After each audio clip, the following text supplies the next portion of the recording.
आतापर्यंत अशी घटना तुम्ही कधीच पाहिली नसेल। जयपूरमधून ही घटना सध्या समोर येत आहे।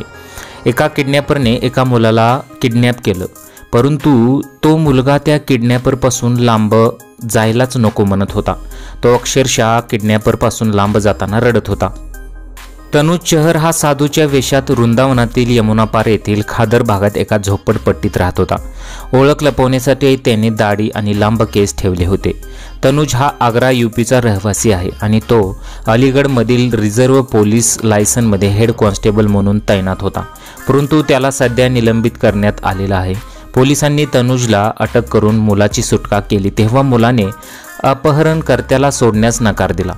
तो सतत रडत अपहरणकर्त्याच्या जवळ राहिला। हे दृश्य पाहून तनुजच्या डोळ्यातूनही अश्रू वाहू लागले। पोलिसांनी मुलाला तनुजपासून वेगळे करून त्याच्या आईच्या स्वाधीन केले, तेव्हाही मूल रडतच होते। सोशल मीडियावरती हा व्हिडिओ प्रचंड प्रमाणात व्हायरल होत आहे।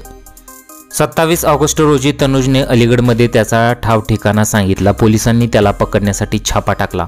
त्याने मुलाला उचलले आणि शेतात पळून जाण्याचा प्रयत्न केला। 8 किलोमीटर धावल्यानंतर पोलिसांनी त्याला अटक केली। गुन्हेगार कितीही हुशार असला तरी कायद्याचा पगडा त्याच्यापर्यंत नेहमीच पोहोचतो, हे या घटनेनं सिद्ध झालेलं आहे।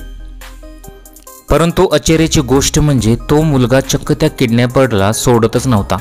तो घरी जायला नको म्हणत होता आणि सतत रडत होता, असंच या व्हिडिओच्या मार्फत आपल्याला दिसत आहे। सध्या सोशल मीडियावरती या घटनेचा व्हिडिओ प्रचंड प्रमाणात व्हायरल झालेला आहे। तुमच्या प्रतिक्रिया आम्हाला कमेंट बॉक्समध्ये जरूर कळवू शकता।